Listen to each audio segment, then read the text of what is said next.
Welcome to the Nonprofit Podcast Network. Here, our purpose and passion are simple: to highlight the incredible nonprofits that make our communities stronger. Each episode is a chance for these organizations to tell their story in their words, sharing not just what they do, but why it matters to the people they serve, to their supporters, and to all of us who believe in the power of community. Through podcasting, we hope to amplify their voices, inspire connection, and give them one more tool to reach the hearts of donors, partners, and neighbors alike. This work is made possible through the generous support of our founding partners, CapTrust, offering fiduciary advice for endowments and foundations serving Sacramento, Roseville, and Folsom, and online at captrust.com. And Western Health Advantage, a local not-for-profit health plan that believes healthcare is more than coverage. It's about caring. From supporting the American Heart Association to making arts and wellness accessible for all, Western Health Advantage truly delivers healthcare with heart. Learn more at westernhealth.com. This episode, I'm focused on the incredible work of two young men who prove that education is the fastest path to breaking the cycle of generational poverty. Their organization begins with students as early as 6th grade and stays with them through college graduation, providing mentorship, leadership training, academic support, and parental engagement. With more than 11,000 young men served across 6 states and 8 regions, they've built a powerful brotherhood and pipeline of opportunity. Breaking barriers and building futures for young men of color, they're showing that with the right support, every student can transform not just their tomorrow, but the future of their families and communities. Despite funding challenges, they remain steadfast in their mission, achieving remarkable graduation and college attendance rates. The organization is Improve Your Tomorrow, more affectionately known as IYT. And I'm speaking with co-founder Michael Lynch and program alumnus Alejandro Galicia Cervantes, who overcame adversity to achieve both academic and entrepreneurial success. Gentlemen, welcome to the Nonprofit Podcast Network. Michael Lynch, Alejandro Galicia Cervantes, welcome to the Nonprofit Podcast Network. I'm excited to be here. Thank you for having me. I'm really looking forward to this conversation, guys. Michael, I want to start before the organization, because your story is one that's so familiar to many young men of color and men that you work with. It shows familiarity and authenticity, and you've been where they've been. Tell us that story, if you would. Yeah. I mean, Jeff, I grew up in communities where there were tremendous talent, just very little opportunity for us to thrive. Single parent home, raised by a phenomenal father, but single parent homes bring a lot of different challenges with that. But for me, my story really began to take shape, when I went to Valley High School in South Sac, a place where it was an opportunity for me to be able to thrive, but for so many folks, it wasn't. Football was that was my catalyst. That was the thing I was going to be able to do to get to the next level. That's how I saw a better life. That's how I saw college. But for a lot of my peers who maybe didn't have the same support system, I had a phenomenal father. My mom was gone. I had a phenomenal father, right, who was there, who was consistent, and that was my cornerstone. And football propelled me to be able to go to the next level. But where it kind of all started was really college. My freshman, sophomore year in college, I was playing football at the University of Nevada, Las Vegas, and I got a call where one of my friends was shot and killed back home, right on Stockton Boulevard. And that was one of those moments where I knew I wanted to come back and change my community, because unfortunately, so many of my friends and peers didn't get opportunity to live a full life. What a blessing to have that purpose that early on, too. Did you continue with football for all 4 years of school? I did, as long as I could. Okay. I'm looking at you. It looks like you're still playing some ball. I was at UNLV for my first 2 years of college, and I transferred to Humboldt State. They gave me a scholarship to continue to play in. I got to my senior year at the end, where the NFL wasn't knocking on the door, so I was like, what other opportunities are out there for me to create some impact? Alejandro, how about your story? Tell us a little bit about yours as well. Yeah, of course. So I'm originally from LA, if that helps.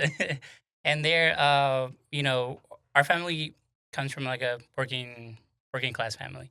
So I have parents that are street vendors, they're eloteros, they do anything from selling corn on the street. On summers, they would also do like clowns. So they would stop by outside of like a little Ross, and they would do the blow up balloons and like make them into little animals, and so we would sell them to the families that were coming out of Ross. And it really wasn't until like '08 where the financial crisis really hit and it impacted my family strongly. You know, we're street vendors, so a lot of the economy just wasn't going. We were maybe making $100 a day per as a family, and so there was just not a lot of like economic viability at the time. And then we ended up being foreclosed. Well, we didn't. We were renting, and so we were pushed out of the home in LA. And then we were, navigating a housing crisis, also an economic crisis with at home. And eventually, we had family in Sacramento that decided to have us to find a house, find some housing, and that's how I came to South Sacramento, literally 300 miles away from where I grew up. And then it wasn't until really like middle school and high school where like I started to develop an interest in college. So again, like my sister's a street vendor, my brother's a street vendor, my mom, my dad. And so for me, my whole perspective as to where I was gonna go was really just that. Right, my dad has a fourth grade education. My mom has a high school education. My sister dropped out of community college, and then my brother dropped out of high school. So even just making it at the end of high school was like the biggest accomplishment in my home. Um, and so college was never really a thought in my perspective. And so I was very much that kid that was in and out of classes, um, not really doing homework, not really like staying engaged in the curriculum. Because for me, school was just a means to graduating high school. It really wasn't a means to getting a career. Hmm. And so when I got introduced to Michael, a lot of my friends started to join IYT. An easy way that they bring kids in is through either a PlayStation, Xbox, or like pizza. So that's how they got my two best friends into the program. And then my two best friends invited me in. They said like, "Oh, you should apply. It's a really cool program." And then it wasn't until like I met Michael at a library. Again, Michael's really big, right? So I'm like half his size, looking up, like, "Oh, hey, how's it going?" And there he just asked me a question, getting to know me, whether it was a good fit for me to be in the program. And then he asked me, like, "Oh, what do you want to do with your life?" And at least for myself, that was the first time somebody asked me that. Hmm. And I started thinking, and I said an answer that I'm too embarrassed to say right now, but that really got me thinking. And then a few months later, we went to Stanford. As that was my first introduction with like university. I completely fell in love with it. I was like, that's where I want to go. And I went from being, what was it, like a 2.1, 2.3 Yeah, student, out there. the very next semester to a 4.1. That's And awesome. then I never looked back. And we're actually he's a little bit ahead of us because I'm going to have you introduce the program. And it's become an acronym. Everybody calls it IYT, but it really stands for Improve Your Tomorrow. Right. So tell us about the genesis of where that came from, knowing that the quickest way to break the generational poverty gap is really through education. And you clearly picked up on that in your couple of years, realizing that the NFL wasn't knocking on your door. I got to do something else here, right?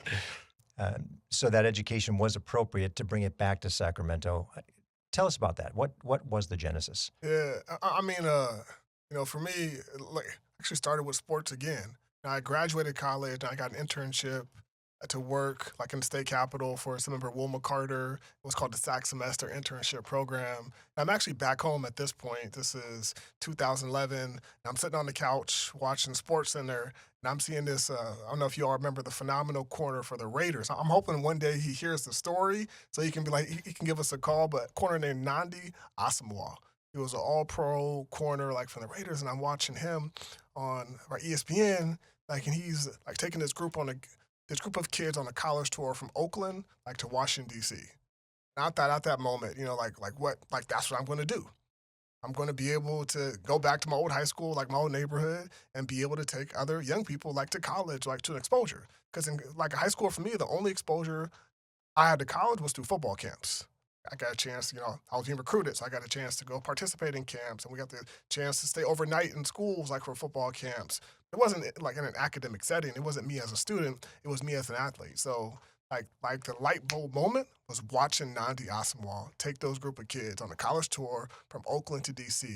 Then, I called my best friend, Michael Casper. I said, man, we should start a program like at Valley High School, we're both from, and say help to get kids right to college. And it wasn't 2 years later until we actually like met with our high school counselor, or Mr. Ortiz. We say, hey, listen, we want to create this program. No idea what we're doing, because it didn't start as this grand vision of what it is today. But it's the simplicity of how can we go back to where we're from to be able to help get other folks at the time just to college, not the through college, right? That IYT is, but the mission for us is really simple. It's to increase the number of young men of color to attend and graduate from college universities. Because, Jeff, you said it. The best path to economic mobility, right? The best path to create economic value, the best path to be able to uplift a group of people, like through education. So the improve your tomorrow is if you get an AA degree, if you get a bachelor's degree, and your family otherwise doesn't have it, you are improving your tomorrow. That's right. You've made a significant leap. Exactly. And you'll probably continue to pay that forward every step you can. It's generational at that point. Yes. So, I think about my work now. Listen, it's 400 years of racial inequity. We're not going to solve that over the course of 15 years. But I see my work now as generational. Like, I know that Alejandro's kids will be in a better place right than he did, largely because of his ability to take advantage of something, right, to complete his education at UC Davis. And then not only his kids will be impacted, right, but their grandkids. So from a decision that Alejandro made as a 15 to 16-year-old, right, to join something he knew nothing of, but to take part in not a complete education, his economic life will be changed. And you can argue that all the other health externalities regarding like what education provides, right, to a community. Tell me a little bit about these pipelines, because you use a couple of phrases, school to prison pipeline or college to community pipeline. Give us a little bit about those, because obviously they're diametrically opposed, and we prefer the latter versus the former. Yeah, the school to prison pipeline is a really simple one. I mean, if you're arrested one time, like on campus, if you're arrested as a young person, your likelihood to be involved in the criminal justice system drastically increases. Drastically. Just one time, arrested one time. Because it's exposure to a network. If you're arrested and you're now in the incarceration system, even like for 2 nights in the juvenile hall, your network begins to change. Your opportunities begin to change. Your perception, like your friend's perception of who you are, the school's perception of who you are, because now you are a kid that's been formerly incarcerated. So there's so many labels that come on. Therefore, you're just much more likely now, right, to be able to happen. And like those arrests on campus, those incarceration points are concentrated within communities of color, in particular concentrated within communities of poverty. So like that's the school to prison pipeline that so many young people are on. Like for us, the college and community pipeline is, listen, we know what happens on the other side.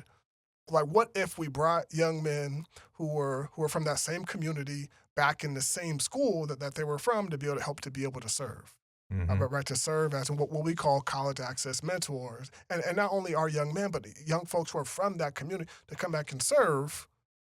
So we're taking, right, this next generation of leaders that's still being trained, right, to come back. And then, what that provides is hope, provides joy, it provides all those things that you need to be able to see. And not to mention the confidence that I can do this. You're amongst peers. Yep. I mean, it doesn't get any better to see all of you progressing, all of the people, whatever that class is, whatever that group is, whatever that neighborhood is, on how you're able to change so many in just the advent of the education of one. Take an example of what happened today. Absolutely. I think it's so phenomenal. Please. We talk about this college to community pipeline. So today I'm at the office and I see one of the young men I haven't seen in a while. He's a senior in college now at Sac State. His name is Moses. And, I'm talking. I'm like, Moses, man, how are you doing? What you been doing? He started in 10th grade, like at Valley High School, and now he's a senior at Sac State. He's been working for IYT for his entire time in college. I'm talking to Moses. I'm like, what do you want to do afterward? He's like, I'm in ROTC, and I want to become want to be an Army officer after graduation. I was like, Moses, let me walk you down the hall real quick. I walked him down the hall to meet Rogel. Rogel had been in IYT since 9th grade. He went to Sonoma State, was an ROTC, Like he works for IYT as a program manager, but he's an officer like in the army. So I connected them too. I said, Moses, you need to meet Rogel. This is exactly what you're doing. Like your paths are very similar. And like to walk away and hear the excitement in Moses's voice. He's talking to someone who went to the same neighborhood, like very similar challenges, was in a part of the same program. And now he was able to connect his life path to someone else who's walked that. It's powerful. And that's perfect because that alignment, now that guidance, now that mentorship, Yep. beyond your educational process of mentorship, becomes career mentorship Exactly. by the same space that he wants to get into, which is so amazing that it just, not coincidental, but coincidental, Yeah. that just happened to happen. How cool is that? Yeah. Your program is really disciplined. Tell us a little bit about the process, the pillars, the numbers. We'll talk a little bit about the numbers of markets you're in and the men that you've had go through the program and how that all works. But I think a lot of people hear about it and they're like, huh? Wait, these guys are sticking with you for how long? Yeah. So walk us through that because that's an amazing process, the way that this thing works. Yeah, the discipline part was intentional. We want, and not only do we focus on like young men and young men of color, it's really broad and diverse, but it's young people who have like below a 2.0 GPA, folks who have behavior tendency issues, and folks who are not showing up to school as often as they should. So it's a sub-market of young people who need a little more support and love. Not that they're not capable, they're not have all the tools to be successful. They just need a little more support at the time to be able to get to where they want. But for us and how we sort of do it, it's up to 12 years. Young men can start as early as sixth grade, all the way through college completion. That's a big part of it. So through middle school, through high school, whether you go to a local college or a faraway college, you stay within the IYT brotherhood. And that was really intentional. And there's a handful of support services around that. So like one is to meet with a mentor twice per month. They're required to attend a study hall after school. They're required to attend workshops after school. They get to go on these phenomenal college experiences, some that are overnight, or some that are during the day. They get to participate in internships, and their parents get engaged. And that's really critical to make sure that the mom and dad and grandmother, whoever is the family at the home, that they know what's going on in school and they know what this young person needs to do to be successful. So I'm going to look over you, Alejandro. When did you come in? I came in ninth grade. So Okay. I did my freshman year. I was around like 297 something out of 300 in terms of my class ranking. And then I went on and joined my ninth grade. And I stuck around all the way through the end of college. I ended up graduating from my high school in Valley High, went on to go to UC Davis, graduated from UC Davis, and then I'm still coming back around. The program model ends at the end of, your college career, but it continues on with the networking, with the connections, with the opportunities. And I think that's a main point that I want to hammer on. Is that a lot of kids like myself that grew up with, a predetermined path, we just weren't exposed to other opportunities. So we were never given the chance to, realize our full potential. And so when there's like chance encounters at the IYT headquarters where like a lot of the brothers have similar paths, that only happens because they created a space where those relationships and those opportunities could happen at any moment. Mm-hmm. Tell me, now that you've graduated UC Davis and you look back on the experience of IYT, what do you think was the greatest benefit, the greatest part of IYT that allowed you to get all the way through the process? It was a label. I was very much the angry kid. I was like, had a lot of resentment from, my upbringing. I didn't really have like parental advocates that knew how to navigate the public education system. So it's not so much that they didn't care about me. It's just that they didn't have the tools or awareness or knowledge to know how to best advocate for myself. And so when I go over and I meet with my mentor, that when I was a freshman in high school, he was my senior. It was like he played football, he played baseball. And so there was already a connection of trust and confidence. So then I have one of the people that I used to look up to be my mentor and bring me up in terms of my confidence. And then when teachers like introduce you or like they call you to the side, they know, oh, like that's an IYT student. Or like, oh, like, let's talk to your mentor before things escalate towards whether it's remedial or punitive like punishments. There's just an inherent difference in the way people treat you. And I think for me, I was very much the kid that was like a 2.0 student, where like a lot of teachers didn't really give me a second look. And the moment I started to apply myself, because I was introduced to this entirely new perspective of where I could be, then folks around me started to, put me in this box that really just, motivated me to be more in my studies, because there's a constant reinforcement, whether it's the mentorships, the one-on-ones with your mentors, whether it's like the Saturday study halls, whether it's like the college tours. There's just constant reinforcement that you do belong here, and like you don't have to change or code switch or like be somebody that you're not, just to make yourself fit in this higher education places that typically, at least you never seen, at least for myself, I never saw any of my family go through those spaces. And that's what gives me, Jeff, is he already had it in him. Yeah. There's nothing like we didn't teach him. Like just needed someone to turn the key, Yeah. right? To put a little fire behind it or some exposure to be able to truly become like the person he is today. As so many of our youth do and have, they don't have the opportunity. You're providing it. I'm looking. You came in a little tired. Since we started talking, I know it's not the coffee. You have lit up, man, and I'm so excited to see how excited you get about it. How does it feel looking at Alejandro here, knowing he's one of your proteges? He's one of the people that has gone through the program. Well, it's gives me a lot of encouragement, and it gets me excited. I remember him as a 15, 16-year-old sophomore. I remember that conversation we had in the library. And right, to see kind of his journey. I mean, Alejandro will also help to run my campaign for city council a couple years ago. I mean, he has been just a part of each journey, and I have seen his growth, and it's remarkable. I mean, I seen him on stage with President Barack Obama, and right, to be able to hold his own and ask questions. So all this coming from a kid who didn't really see, well, at least what we not just me, right, but we saw in him. It gives me the fire to keep fighting the fight. Yeah. To serve another 11,300 young brothers like we have served so far. You just answered the question for me. Did you say 11,000? 11,300. Yes. What an amazing number. We'll serve another like 6,000 this year. And that's coming across 8 different markets, so to speak. 6 states, 8 regions. Amazing. Just amazing that it's grown out of Sacramento to blossom into so many different areas. And that's just the beginning. Just the beginning. Great. And we're going to get there in a second too, because I'm excited about it. I don't want to pass up the opportunity for you to explain the 4 pillars, because I think it's important for people to understand, yeah, it's a disciplined program, but no, it's a disciplined program, and there's a process, and you have to follow the process. Tell us a little bit about that. There's a big portion of like leadership development.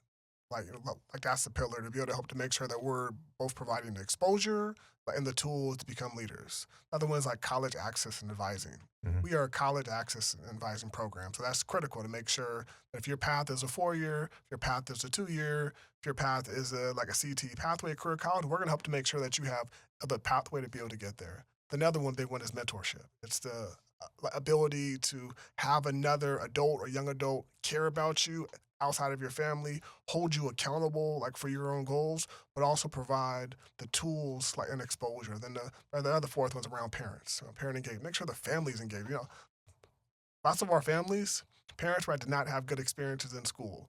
Once their children go to school, they have the same perception of what it is. So we have to be able to bring parents along in the process to ensure that they can have all the tools to advocate for their child. Would I be incorrect in assuming that sometimes that may be the hardest part of it, is getting the parental engagement? Yes, you're correct. Well, you know what? I'll take it back. Out of all the process leadership pillars, maybe, but it's not difficult once the parent is presented to it the right way. I mean, for example, I was in Marin City, in May. We were doing our graduation celebration. Marin City, and if you all don't know, it's in Marin County, but it's 1,200 apartments. Average income is $12,000, almost 100% Black in Marin City. So tremendously, 100% of the parents were at the graduation celebration. That's incredible. 100%. So it's not that parents don't want to be involved in the process, but they have to, at some point, they have to be invited in, but also invited in a way where it's culturally affirming. Right.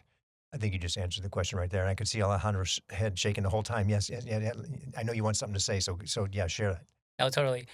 I would say that they get you in with pizza and like games. That's how they got me. And then next thing you know, you're doing study halls, and then before you know it, like they put you in front of a group of people and ask you like, oh, okay, like can you share your story?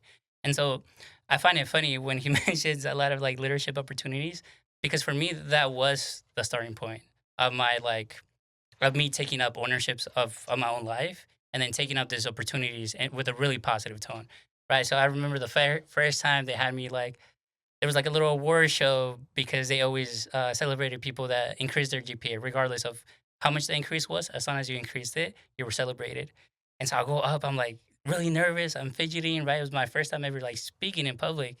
And then, a few years later, from those like experiences and like multiple and multiple opportunities to speak in front of people, I was able to be prepared and trained. So when, I had the Obama conference, I was able to stand my own. But that only came from really IYT introducing me and putting me in front of people. But I think one of the most beautiful parts about IYT is the parent engagement, right? Like again, going back to the story about my parents, it's not so much that they didn't know, they didn't really care about my academic achievement, because it's the opposite. They always told me do your homework as soon as I came back from work, right? Um, but the thing was, they just didn't have a way that they were like culturally welcome in like I guess like the parental advisory roles. And so, I look at them from where they started, where like they were really apprehensive from even attending any meetings, to now where like they're advocating for my nephews. They're going to meetings. They're going to they're meeting with the counselors, asking for specific classes, right? And I think the most beautiful part was when I graduated from UC Davis. It was like 103, 114-degree weather. My graduation got canceled, like mid stage, right?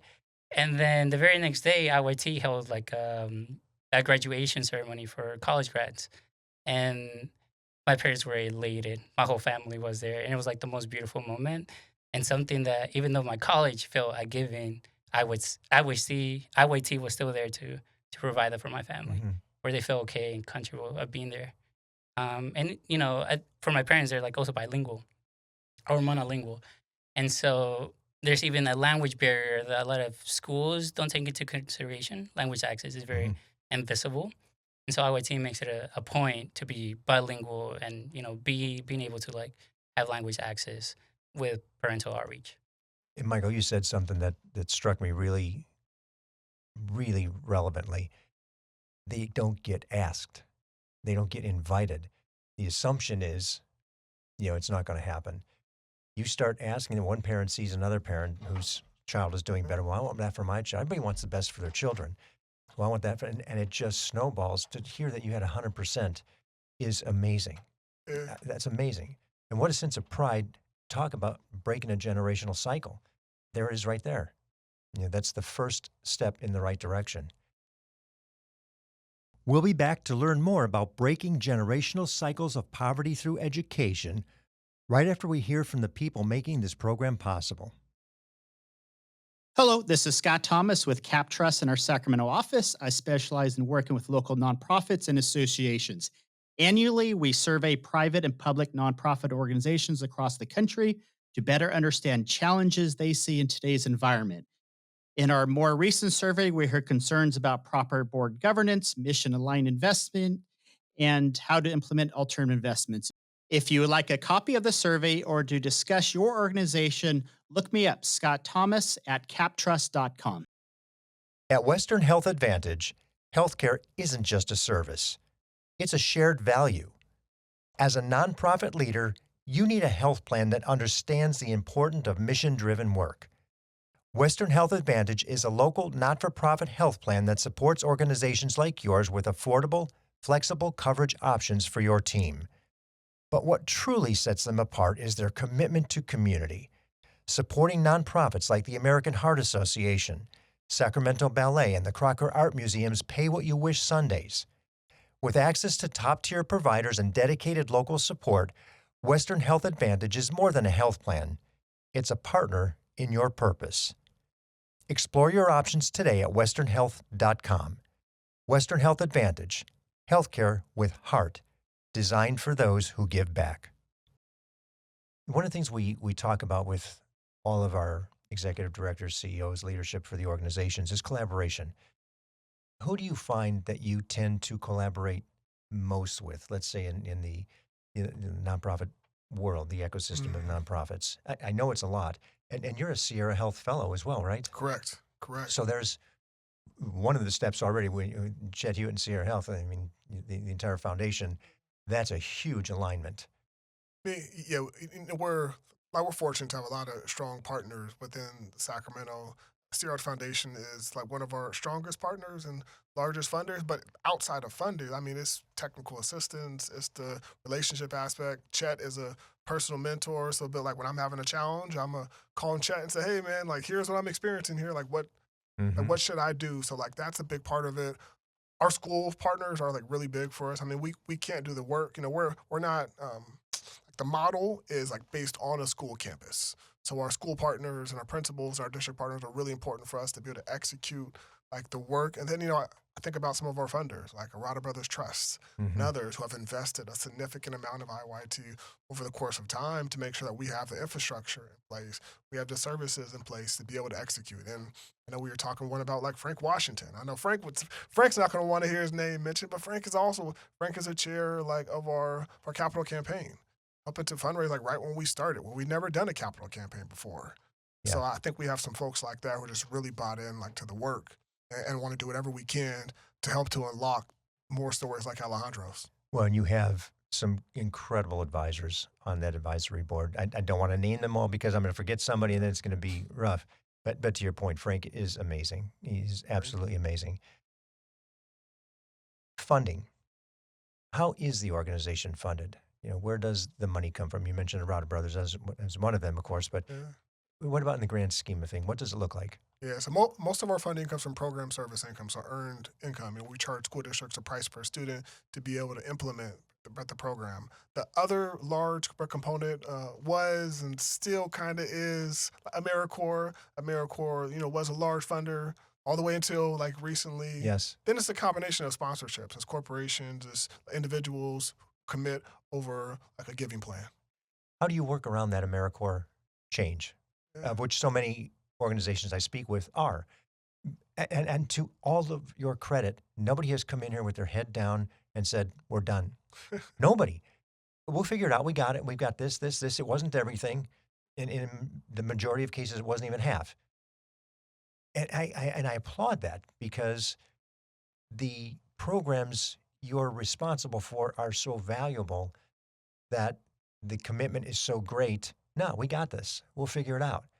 So how about yourself? Well, I'll also just recognize that like nonprofits are tough like business models. Like your client receives the service like for free, whereas like your customer who's not the client also, most businesses, your customer and your client are the same. Like for nonprofit is enough. So for like AmeriCorps helped to provide a large subsidy, helped to provide some of the people power that we needed, some of the college access mentors like Alejandro was talking about to be able to do the work. They took away that funding. I mean, we weren't the only. There was 1,100 programs across the country that got their funding cut because of nothing they did, nothing that we did. It's who we serve, and who we choose, and the values that we chose to stand on. So how it's going, I mean, we're still navigating it. We lost nearly $5 million this fiscal year, and so we're still navigating. We had to do some operational expenditure like any business. We have a reduction of expenses. We changed some of our staffing structures to be able to do, but we're still serving. We actually increased some of young men that we're serving. We're serving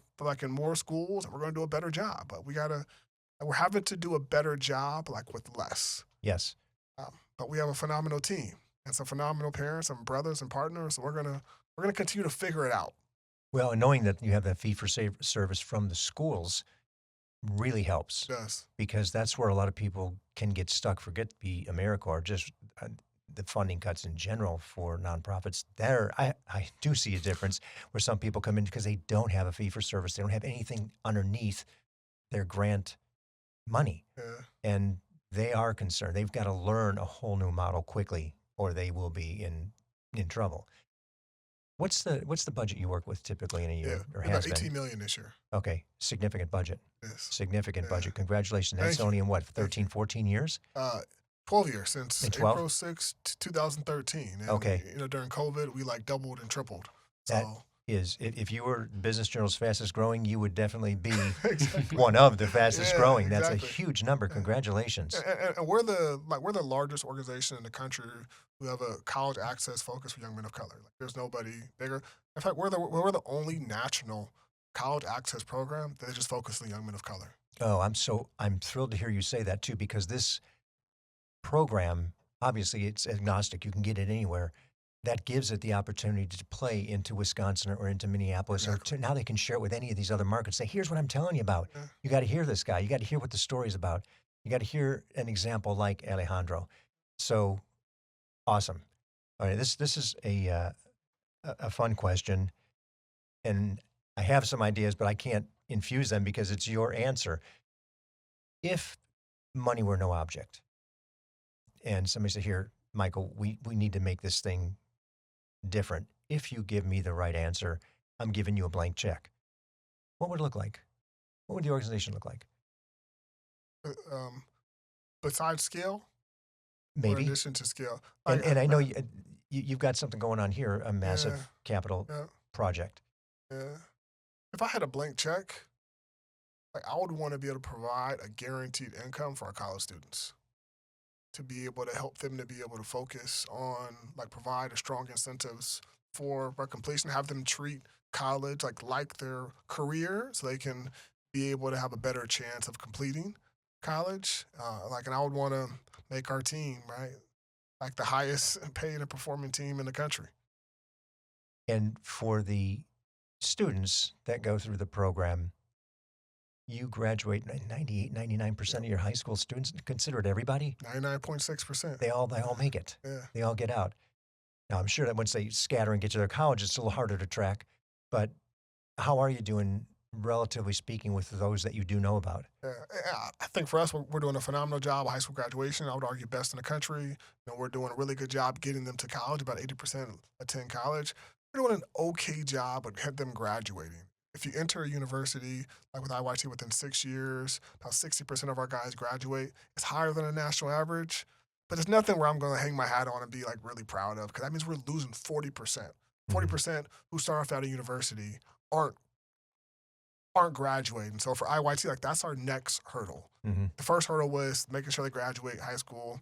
We have that done. Getting into college, the far majority who want to go to college, we're able to get there. The next step is, how do we do a much better job in supporting them through college?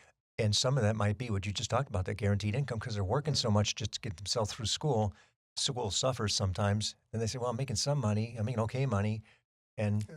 they just can't complete. And I would couple that with an internship. I mean, and like this summer, we had probably about 50 or so of our college students interning around.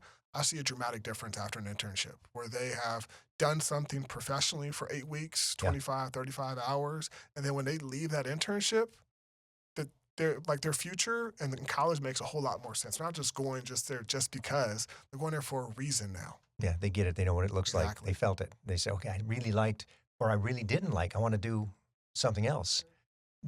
Alejandro, what led you down the path that you took to go to UC Davis? It really just happened through opportunities. So IYT was the biggest opportunity, and when I graduated from UC Davis, that I could look back in my life and look at all the different dots connect, and it all started with IYT. So I would not have gone to university if it wasn't that. But I think a lot of the other opportunities that IYT gave me, like internships. My very first internship was as a junior in high school, interning at a lobbying firm at the Capitol. I, I remember I had to ask my mentor like how to tie a tie. It was literally my first time doing any professional work. And so, I got out from class. I would take the light rail into the Capitol, and I would do my internship. And it was just a desk job. I was organizing opposition letters, 4 letters going into the Capitol to give comment alongside the lobbyists that I was shadowing. And I think for me, like, just seeing a professional job for the first time and like being immersed in it really completely changed my outlook in life. And you couple that with me being infatuated with Stanford and like the college life and the college students and just how different it is. from back home, it really did just open up my eyes to university. And so I hankered down, I started studying, doing my homework. And then eventually, I went from being the 297th rank out of 330, 340 to like the 27th or 29th. Basically, I climbed all the way up to the rankings. And, we had a lot of prep around those college essays, like how to tell your story. Because at least for me, I look around and they all have similar stories for me. I didn't realize just how unique and special my story was until I started to learn and go through these workshops around how different it is that other people grew up with. And so, had I not gone through that, I would have thought everybody had the exact same lifestyle. And had I not gone through those workshops, I would have written a completely different essay because I didn't value my life experience because I didn't think it was unique. And so when I did get into university, I completely flourished. I love studying. I discovered politics. Michael introduced me to political campaigns when he was running for City Hall. And he basically he was like, hey, do you want to be my field director? I was like, yeah, of course. What does that mean? And that's pretty common in IYT where they just like throw you in the water. But I think that's the best way to learn. And IYT is a safe space where you could fail. Yeah. And, with his race, that really made me fall in love with political campaigns. And a few years later, I started my own political firm. And we had 10 campaigns and, we were extremely successful. Now we're going into the next cycle, with a really high level of confidence in a political sphere that I look around at my political operatives and my colleagues in the field, and they by no means look like me. And so we're entering spaces where traditionally young men of color have not been in. And it only started because I was given opportunities early on and I was invested in.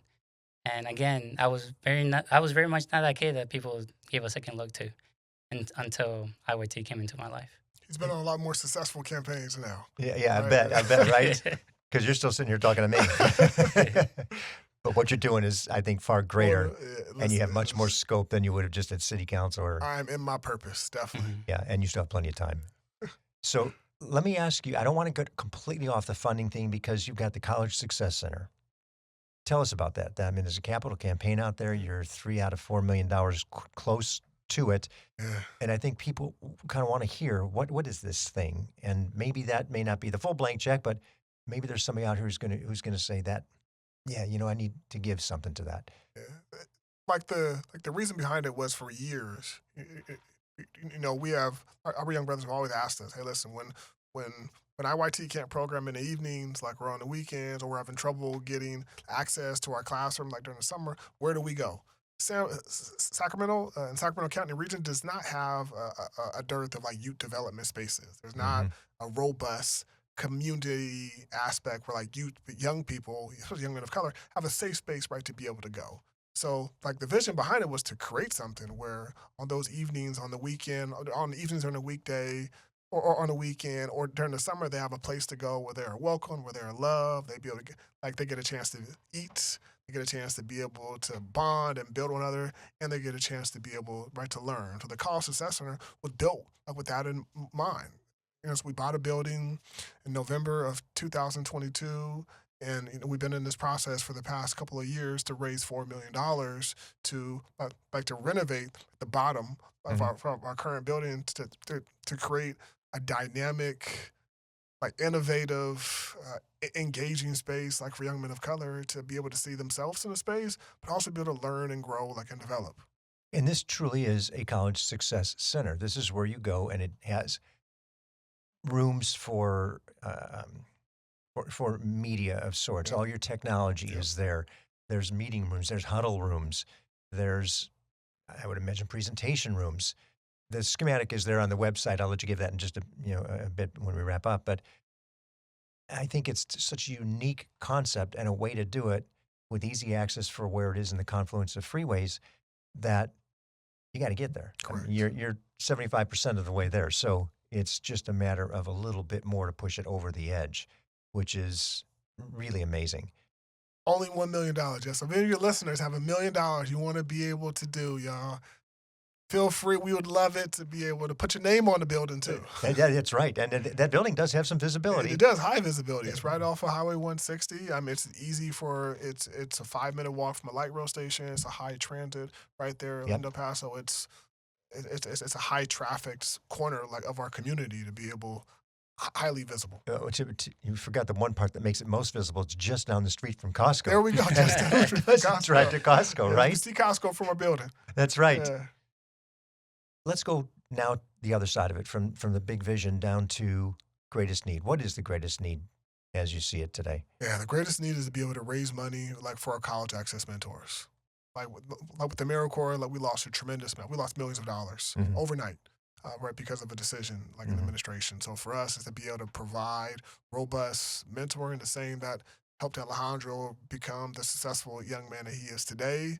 We have to raise money for college access mentors. We have to raise money for college tours. We have to raise money to make sure right that our young men can eat after school.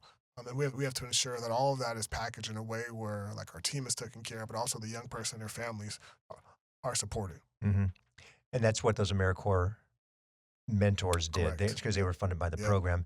Once those go away, you have to replace them with fee-based. You have to pay them. Exactly. There's a salary. Exactly. So AmeriCorps members are still employees of IYT, like they were still paid like through IYT payroll, but they were partially subsidized like through a grant. So yes, a grant from AmeriCorps provided a portion of their salary. It's only a portion. It was never all. It was a portion of it. And now that has gone away, we no longer have that subsidy like to support our college access mentors here in California.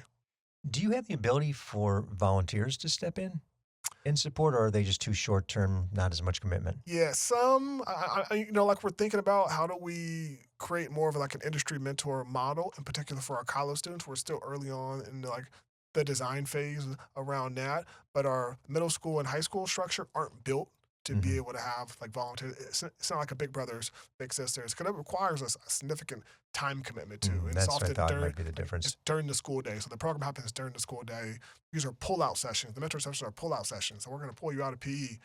You're going to come. You're going to talk with me for 20, 30 minutes. And we're going to go through wellness. We're going to go through your grades. We're going to talk about family. We're going to talk about things you kind of care about. And those sessions happen consistently all throughout the school year. You just mentioned something. I do want you to be able to address it, because we actually did something on the Impact Fund at the SEC Region Community Foundation. I screw that up so many times, right? And get them backwards or screw them up. And Linda used to always correct me when I used to say regional. Right. Wellness is one of those pieces. And make no mistake, if you are not healthy, you cannot study well. So just go a little bit on that, because that is a part of the program. You want people to understand your health is everything, because if you aren't taking care of yourself, you can't be taking care of anybody else, because you're not going to get where you need to be. Yeah. We think about like just 8 dimensions of wellness. And I would argue that 94% of adults, right, don't know what the 8 dimensions of, but these are important, like to your well-being and sort of how you show up. So for us, a part of what we do is we teach our young men like the language, like what the 8 dimensions of wellness is. How does it play into how you show up in school? And a big part of wellness is housing. A big part of wellness is what you put into your body, like what you consume, whether you're positively consuming food or you're negatively consuming like substances. So for us, that's all part of the education to make sure that they're making good choices that inform their wellness. And a big part, and especially a growing part like post-COVID, is like their mental health. So it's assigning language when they're feeling depressed or anxious, or they're having other symptoms. And for us, like our college access mentors aren't therapists, right? So we triage them. So schools always have a tremendous amount of resources so for us, it's a partnership with the school to say, hey, listen, this young person is having a really tough issue. Here are some of the things that we talked about. Can you talk to him tomorrow about these? And then even triaging we have therapist partners, like who we have worked with in the community to be able to provide like referral for a family and the young person, when they're experiencing some challenging mental health moments. I think that is the most often overlooked element of the big picture. And you said mental health, which is one of the biggest parts of it, because it's easy to dismiss. We try to dismiss it. It's not as accepted, much more today than it was even 5-10 years ago. but still a long way to go. And especially when you have people with so many situational elements that impact their day-to-day lives. Yeah. When you're worried about where you're going to live, when you're worried about what you're going to eat, when you're, forget healthy. I'm not worried about eating healthy. I'm worried about eating, Yeah. and I'm not worrying about where I'm going to live. I'm worrying about, will it be, a wall or a door, that I slam and sleep in the backseat of a car. It's just all these things. All these challenges. And I'll never forget having a conversation with one of our young men, and we had asked this question around. We were having a discussion like, what's the most common sound you hear at night? Oh And for boy. him, it was sirens, Mm-hmm. sirens and bullets. Yep. And like that's the sound that you hear. That's the most common sound you hear. Like he lived on Mack Road and Center Parkway. So like you think about all that. How do you show up to school? You're not able to sleep Right. the full because you're being interrupted by all these different. So like it's much more than just this young person showing up to school ready and prepared to learn. Mm-hmm. If they're not ready and prepared to learn mentally, if some of their trauma and the other issues aren't taken care of, it's impossible to understand algebra. Yep. Not impossible. People do it all the time. Almost makes it a lot more difficult. Much harder, right? To be able to do. Rather, if you provide some of these support structures in place, and like this network of folks who have to exist around a young person, right, to be able to make sure that they're okay to show up Mm-hmm. and to be their best selves in school. Yeah. We're going to take a real hard right turn here on this one, and we're just about wrapping up.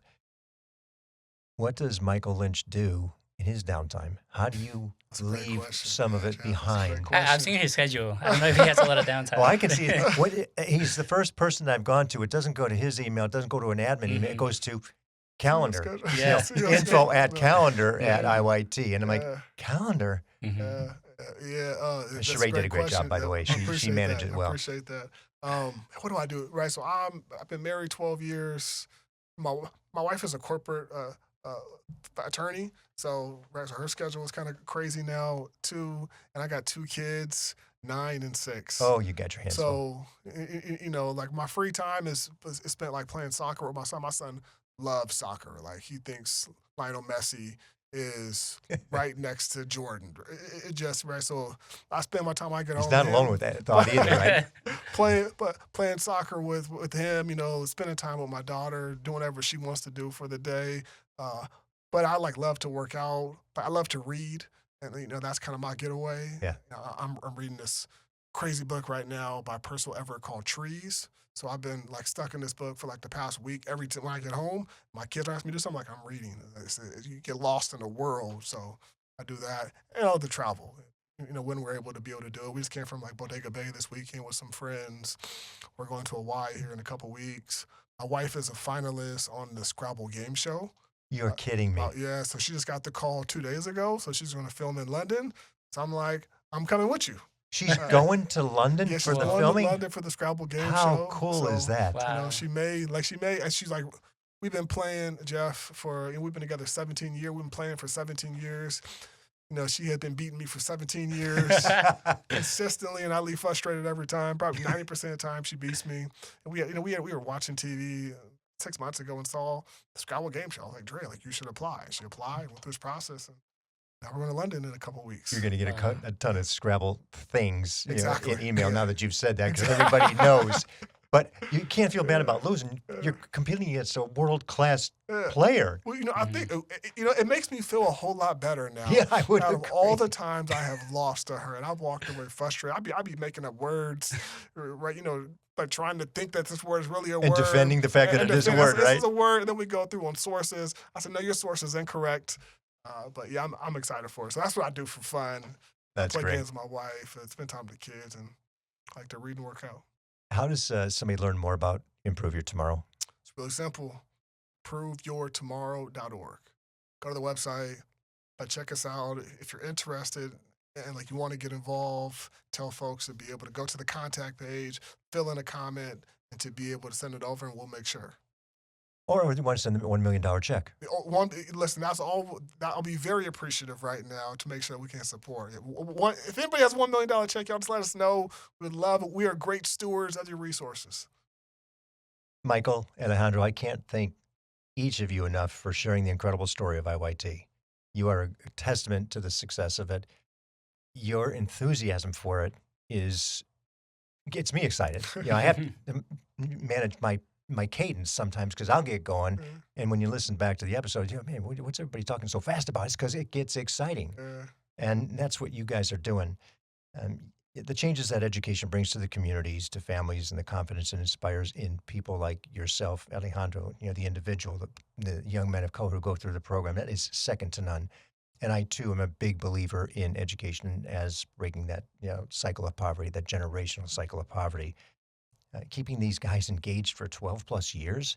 And Alejandro and I were speaking before when you had gotten here, and he said, I'm going to probably be involved forever. It's not lifelong. It's you have built, an organization that is just bound through its own process, where it continues to fuel, like many organizations we know of, but those are rare in terms of the ability to keep people engaged for that, that duration of time. So that's a tremendous compliment to everybody.